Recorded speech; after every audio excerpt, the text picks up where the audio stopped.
Welcome to Good Life. I'm Dean Wilson. I have a really special guest today. John Palminteri is with me.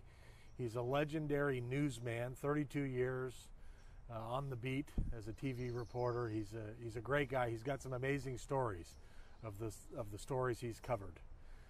So John Palminteri, Good Life is next.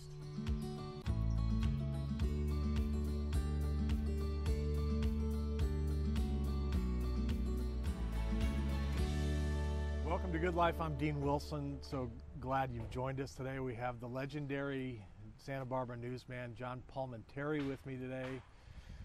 He's one of the only people that has one of these. He also has some kind of a doll. So you know you're dealing with a legend when he has like cardboard cutouts. So congratulations on that. Welcome. Happy to be here in real life and in a cardboard cutout mode and in the puppet mode. When that came out, someone said, Yeah. who's the dummy? How did this start, by the way? How did you get... Sometimes I do some promotional appearances at different places. They make cardboard cutouts or full-size things. Usually it's a Fiesta spoof. The puppet was part of a event that took place, I believe it was 2018. It was called Puppet Palooza, and they had puppet shows, like puppet shows in Santa Barbara, and the organizers asked if I would be part of it and if they could do a puppet of me, and I said sure, anything to help. I knew a couple of the guys, and that's how that came to be. I don't know where it is today, where he's resting. It was not Somewhere. Mine, it belonged to them. Okay. So I hope he's doing well. Yeah, I'm sure he is. You grew up in South Central LA. Yes. Talk to us about kind of growing up. I think you were one of 5 kids? Yes, I was the baby of 5 kids, a family of 7, and that I've been up here so long. You ask a great question, and that people don't realize I did come from a very low to middle class area of Los Angeles, between Inglewood and Watts. Right. That's where we grew up. My dad worked for the city of Los Angeles in public works and rose up from the streets to City Hall before he retired. Had a great climb in his career in public service, public works. My mom raised the 5 kids essentially from home. She was a seamstress. Oh, really? Used to work in a shop back in the day with my grandmother. The Italians, were the seamstresses in the big shops in LA for a while, but then ended up working from home. So they bring the materials and she'd sew from home, raise the kids, and we go to Catholic school around the corner and Wow. And followed LA sports very closely. The Dodgers, Lakers, and Rams were all in the Coliseum, the Forum, and Dodger Stadium, and that was in our footprint. Right. Yeah, Inglewood. 4 boys. You want to go see the games. And, Right. And we all went to college, essentially, and Long Beach State was mainly the college we ended up at. Okay. And then you came to Santa Barbara to take a radio job.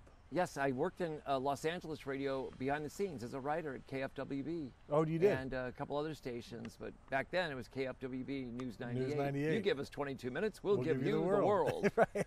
Right? And it doesn't exist anymore. It was a fantastic station. Right. Great for a young reporter to be in there writing for these major market voices that I grew up with. I mean, every time I hit the key, I was nervous because we're going to read this in that booth over there in a few minutes. But it was time for me to get back on the air. I'd done that at college. I liked talking on radio. I liked radio. Didn't know anything about TV. Went to Riverside for a morning radio job. Showed up at 4 a.m. and worked all day in 105-degree heat in summer. And after 4 months, it was a job in Santa Barbara through somebody I'd met in Los Angeles. Isn't that how it works in the business? Right. They said, somebody's leaving. You'd be perfect for the job. I know you've only been there a little bit. Take it. Go for it. Try to get it. I got it. I've never left. Wow. Never went back. They always say work 2 years in a small market, then try to go to a big market. Yeah, because And I read some that. people do that. You were thinking about going back to LA. Yeah. And you just never did. Families down there in Orange County, essentially now, all places, but I never went back. I was having good success here, and I just didn't want to go back and cover some of the news that LA was covering. And on the other hand, they never really called for me either. Right. But I had a little more opportunity in radio than TV as I was going, because it took maybe 7 years before I switched over to TV up here. Okay, and that was 1988. Yeah. So what was that switch like? There was some stress in radio at that time with ownership changes and uncertainty, consolidation. A lot of news departments were going away. Wasn't probably going to happen here, but it just wasn't There wasn't a future that was so clear to me. Yeah. It's a tough decision because I liked everything I was doing at that point, and I was a news director. Huh. I mean, everything was working, but I had to pull the plug, and thank goodness I knew the TV people. Back then it was news director King Harris, and then Paul Verkaman, Lance Orozco, Larry Good, all those people, Giselle Fernandez, all these people that have now gone off to these major market jobs. They all worked here at KUAT, and we were all friends, and the conversation started, and next thing you know, it was an assignment editor, not on the air. Oh, really? And when they had me there, I was something like, somebody described me as the firehouse dog. I had to go out. I couldn't stay in. And sure enough, they said, maybe you should try going out and trying TV. Wow. On the air. You have the smile for it. You have the smile for TV. When it's necessary. Right. I'm happier than sometimes I show in the air because I do so many serious stories. Right. I mean, we're doing fires, floods, assaults, it's been kind crime, of depressing stuff, and that tends to lead the news. But I'm a much happier person right. than that. So I should be doing your show. Right, here we are. 32, you're 32 years. I'm in my rookie season. I feel like I'm playing ping pong with Forrest Gump here, but we'll give it a shot. Are you the real Ron Burgundy? I don't think so. Was that movie loosely based on your life? They never contacted me, and but I do have a maroon jacket. You do? Yes.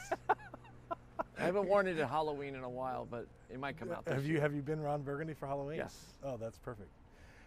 I want to talk about some of the stories you've covered. And I read that you once you started doing the news, you said, I just couldn't wait to tell people. You had this thing that you couldn't wait to. Well, so let's start with that. Kind of that passion. I read it may or may not be true that you slept with a police scanner nearby. Do. You still do? Oh, yeah. You have a police scanner under your pillow? Well, it's close. Close by. Yeah. It's not just one. Really? Yeah, I have a whole family of them. Okay, can you tell us about this? Well, when I started in radio here, I worked in the news press building.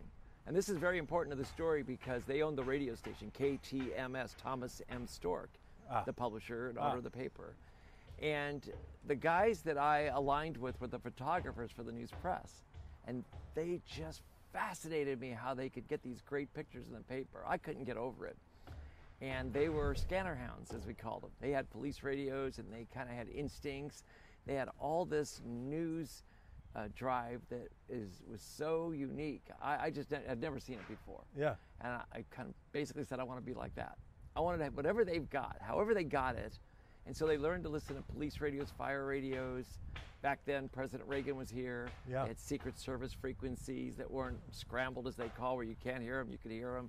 So you knew when the president was in motion, when he was at Point Magoo, when he was in, Marine One, the helicopters, when they were shopping, when they were at church. I just couldn't believe that. I said, how do they know all this stuff? Right. And so I tried to become that skilled, and that's part of my so specialty today. So you wake up in the morning and you're listening to the police scanners? Or if I'm waking up in the middle of the night and you hear a command post has been set up somewhere, or the SWAT team is out, something big's going on, you get up and try and figure it out and go. Yeah, I don't wait to be called. I self-deploy. So that's what you do. You wake up in the middle of the night. If you hear there's a command post, you get up, get dressed, and go. Yeah. I mean, I don't show up in my pajamas or anything, but I am ready to go. But nobody calls you. They used to. Sometimes if it's big enough, I'll get a call. Depends on what it is. But mostly I self-deploy. I'd say 90% of the time I go on the call or I go on instinct. Even during the day, if I'm working other stories with my camera crew, we'll hear something, we try and roll over there and check something out. It could be anything. It could be a rollover vehicle accident. It could be gunshots fired. It could be a plane crash. It could be a dog stuck in a sewer drain. Wow. And this is how those stories get on the news. We are very aggressive on the streets. We are excited about doing the news. We want to be able to know about these things and get there when it's happening. Yeah. I don't want to say that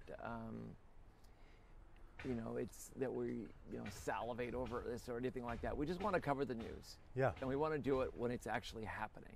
Yeah. And that's really important for me to measure how we deliver what we see. But you have to be there to see it. Yeah. And if there's drama, there's drama. If there's a rescue, it's great. But when it's all over and you show up, it's a different kind of story. Does it emotionally affect you? Tremendously. How do you deal with that? Not easily. Really? Not on the spot usually. That's the worst when it starts to affect you in real time. Yeah. I hate to say it's better later. Doctors would probably say it's not, but it's not easy to control on the scene. What we saw in the fires, the floods, and when you see in car accidents or emotions that come from people around there, or people that don't want you present, or the Isla Vista shootings and stabbings and incidents that have happened over the years out there, and you show up and you want to cover the story, you're doing your job, but you're getting swarmed to get out of there, or there's too much emotion. And you have to interpret a lot and control it and measure it all at once. And these days we have a different challenge with protest demonstrations and high energy people who have somewhat disregard for respectful conversations with the press. Right. There's a lot going on these days. It's a tornado. Yeah, well, I'm going to get to that. Because it's interesting in this community, people look for you. I mean, if I hear there's a fire or everybody's looking for you. That's just kind of an amazing thing. That, I mean, you've worked hard, obviously, and you've built trust. Or, you know, you're the guy, which is kind of a position of influence. I'm aware of that even on Saturdays and Sundays. It's not uncommon for me on days off to be rolling or to be taking care of my life and doing some news or showing up at places and checking things out. And it's amazing what that is. It's not always a big story, but it could be I'm taking care of my life and somebody's calling saying, have you seen the beaches? They're just packed, and with this COVID-19 thing, this is all wrong. You've got to go down and take a look at it. And in order for me to understand if they're right or wrong, I've got to go down there and look at it. Right. And it could be something like that, but how much time does that take, and what do I do with it that day? It's something I save for another day, or at least I can be able to have a conversation about it with real eyes. Yeah. So I want to talk about some of the things you've covered. So what comes to mind when you think about the Michael Jackson trial? Because you were in the room, weren't you? Yes, I couldn't believe it that I was in the room in the Michael Jackson trial, which, as you know, the offense, the allegations occurred on Figueroa Mountain Road in the North County, so the trial had to be held in Santa Maria. Right. All the North County cases go that direction, not here. There was some Michael Jackson trial issues that happened here briefly, but everything was in Santa Maria. And it took a while to get all that together. How was the press going to be in there when you had the worldwide press there? So we were in an auxiliary room, and only some could go in the main courtroom. I was one of them. There were fans outside, so there'd be fences, but there had to be access for the public. So some members of the public got in. Fans were out there every day. And Michael wasn't always on time. You know, he was late. He came in a tour bus sometimes. It was just basically bizarre. The whole thing. His family was there. He was kind of ahead of the time on the mask, though, wasn't he? Yeah, he wore a mask often. I didn't think about that till right now. Yeah. He was kind of ahead of the time. And the umbrella. Yeah, and one time he jumped up on top of an SUV and danced because it was a break in the trial or something. Really? Yeah, and I mean, I'm talking about a leap. He leaped up, and got his feet on the windowsill and got to the top and danced. Oh my goodness! And you try that, Dean. Yeah, no, I think we'll pass. But it was a moment in time, and it speaks to this issue that some people say, well, you should go back to LA or go to CNN or go to New York. All the big stuff happens there. Well, as you'll probably end up asking about, a lot of big stuff happens here. Right. It's kind of. And I already mentioned that former President Reagan was here. Right. And over my career, I'd have to add it up again, but I'll bet I've met 6 presidents here, maybe more. Is that right? Yeah. The Thomas Fire. Let's start with that. I want to get to the mudslides in a second, since that's where we're sitting in that area. But talk a little bit about kind of that situation, and that I know that was kind of an evolving situation over time. But what was that like for you? So the Thomas Fire was in December of 2017, and we're in Montecito, California now. And the fire is in Santa Paula, well behind the hills of Ventura County. And it broke out on a windy night. We didn't think much of it in Santa Barbara. We thought there was a Ventura fire. Right. But we had an employee whose family lived in Santa Paula, and they were calling him saying, you know, oh my God, to the 10th degree. It was that big. And in short order, it jumped the 126 freeway and went right into the city of Ventura, because as the crow flies, that's where it goes, and started taking out apartment homes. And so many structures. I think 500 structures were going that night if I remember correctly. And then we're getting calls that there's a fire down by Highway 33 in the ocean. And I said, oh, that must be a news start.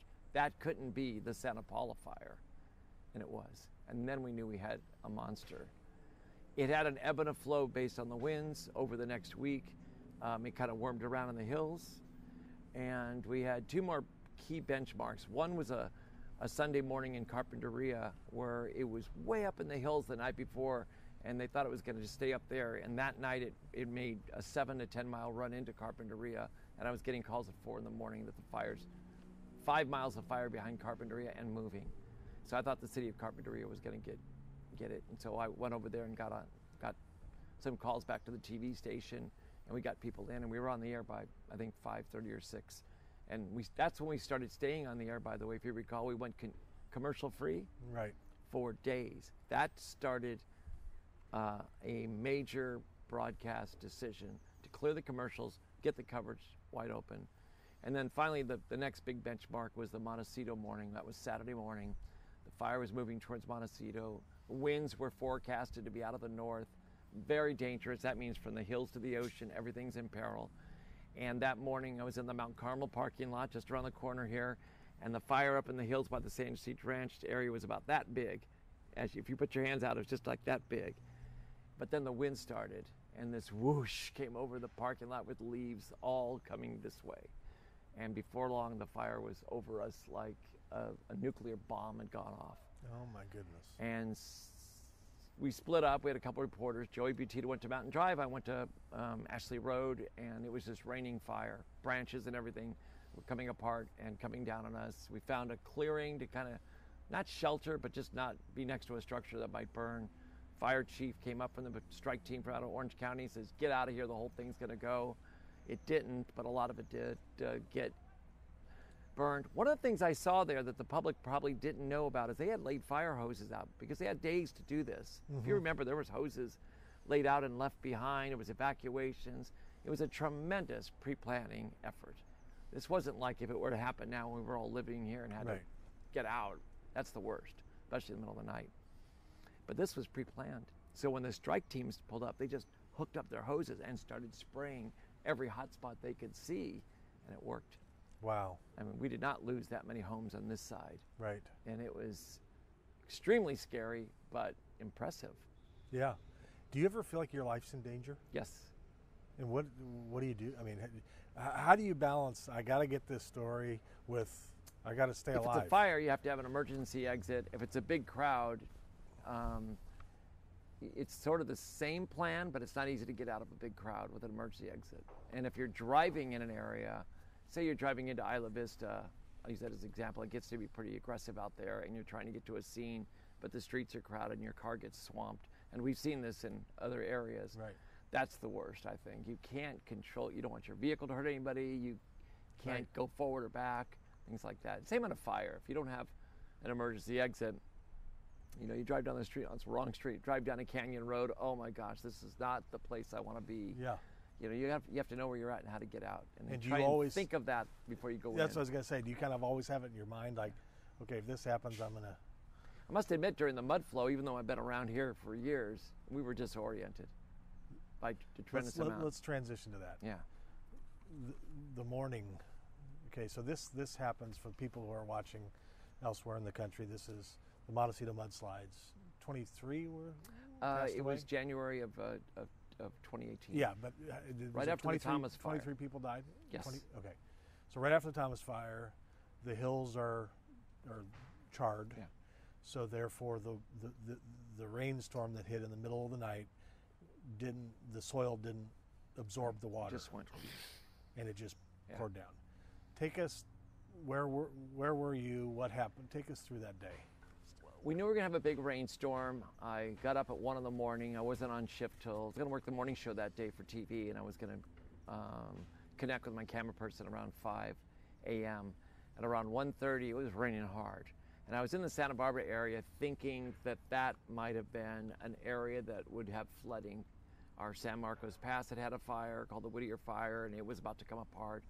And we're looking at the weather radars, and it was all over on that side of the county. But it was moving as on the map, left to right. And then we had urban street flooding, heavy rain in Santa Barbara, and I started going over there thinking that's where the show was going to be. And then it moved out to Montecito, and we did not see this coming. Nobody did, of course, that it was going to stop and have the most intense red on the radar map, which means the most intense rainfall, come down in the exact fire zone where there are boulders and hundreds of years of soil that are coming apart up there that are just right on top of homes.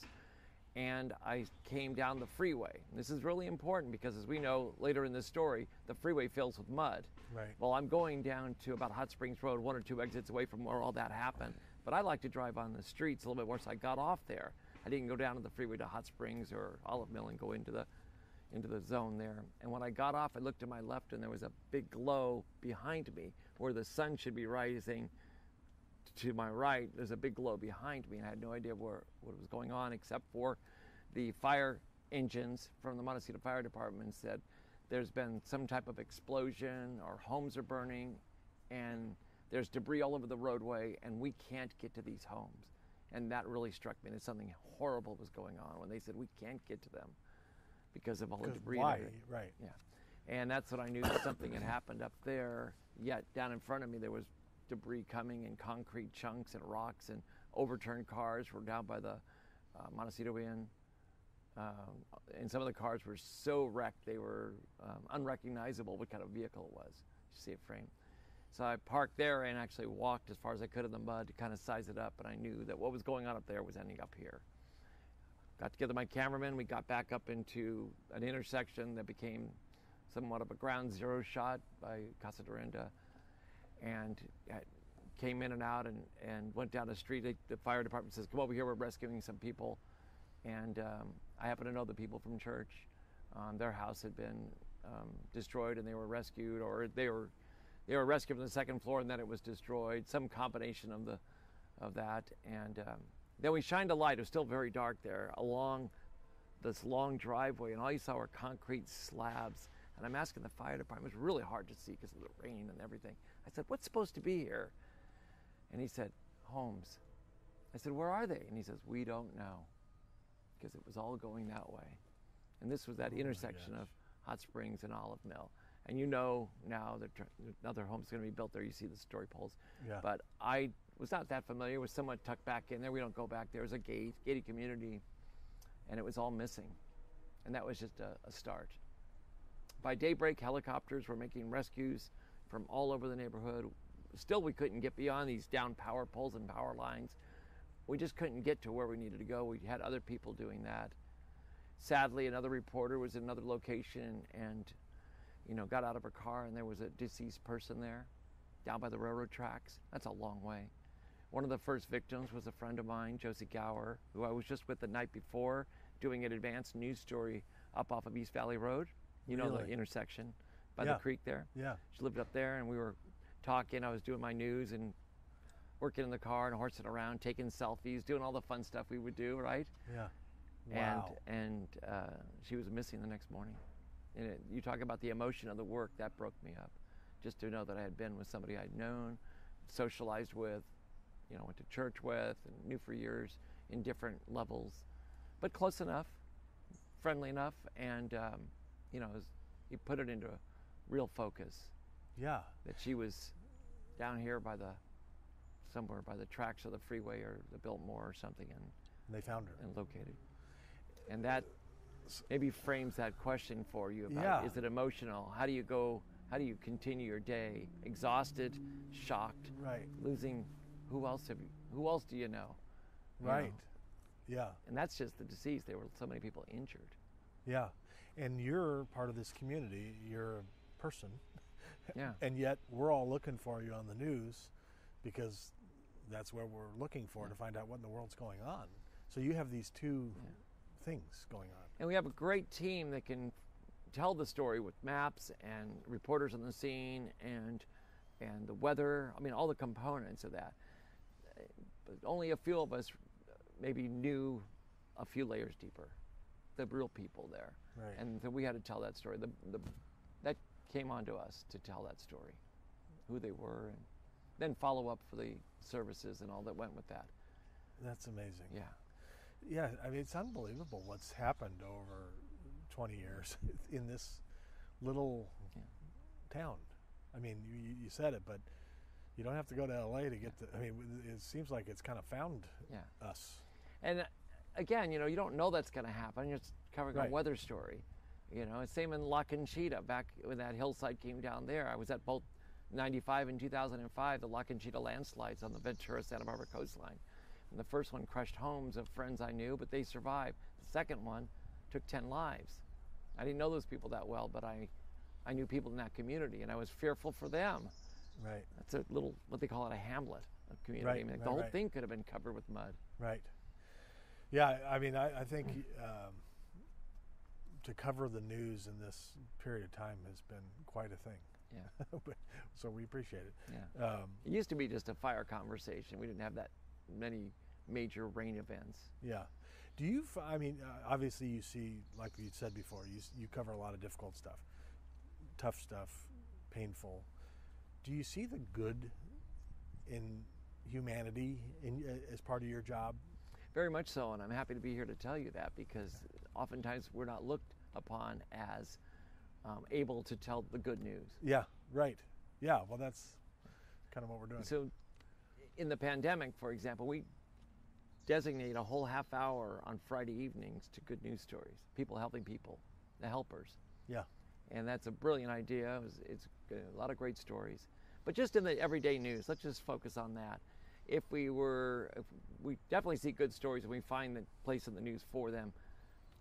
For the viewer, though, you have to go through maybe 20 minutes of the other news, Right. which is, you know, the pandemic, the politics, some of the real terrible things that are going on, and just the routine news before you get to some of the lighter stuff. But I must say that we do look for that, and it does have a place in the news, and all the reporters in the field bring it up a lot in our story selections every day. And then after a tragedy, although it's hard to explain it in the moment, we're always there to help people when they need the clothing, the fundraisers, the tributes, the community coming together. We're there for that. Right. Long after out-of-town stations leave, we We're are still here for the long haul. And I have years and years and years of examples of that, going back to the Painted Cape fire, or wherever you want to start the timeline in my career. We were there when people needed help, either on the spot, a few weeks later, or if they got in some kind of entanglement with the government on their insurance, help, finances, something, they could come to us and we could make some calls and start other forms of help and get a good result in most cases. Yeah. We only have 2 minutes left. This has gone by quickly. It's been a tough year. 2020 has been marked by the arrival of something from overseas to the U.S. that has brought the nation to a standstill. Prince Harry and Meghan. You see what I did there? Who moved in just a few minutes from here. Yeah, what's the gossip? What's the story? Come on. You got any inside we did not know they baseball were for us? coming. They are here. We welcome them. I can tell you, being a reporter in this community for as many years as I have, we take it in stride. Yeah. We don't. Is that why they move here? Because they're going to be left alone? Yeah. We don't look around for celebrity news. Well, generally, sometimes they come out to fundraisers for our great organizations like Direct Relief or Boys and Girls Club or other things, and we integrate with everybody. And we do the Unity Shop Telethon every year with Rob Lowe and Kenny Loggins and Peter Noon and some of these major stars that live here. But we don't hang out and take pictures of them in restaurants or climb in trees or follow them around. We don't do that. We don't need to. We're all friends and neighbors. We get along, and it works out very well. I think the same will happen for the Prince and Meghan. And this community has really banded together over the years. I think it's amazing, the spirit, you know, for all that we've been through. That's one great thing. Thanks for coming. Gave you 32 to 40 years of stories in 30 minutes, I think. We packed it in. I have a lot more, but that's all we can do today. We'll do a part 2 someday. That'd be good. You're a treasure. We appreciate you. I'm available. Thanks, John. Nice to have you. Great show. Thank you. We'll see you next time. If you like what you just saw, there's a lot more at goodlifetelevision.org. Good Life TV is really about the good things in life. We try to dwell on noble, hopeful, excellence. So go to goodlifetelevision.org. You can see a broad range of guests, some overcomers, some entrepreneurs, just incredible people. So I encourage you to check it out, goodlifetelevision.org. Thanks for watching.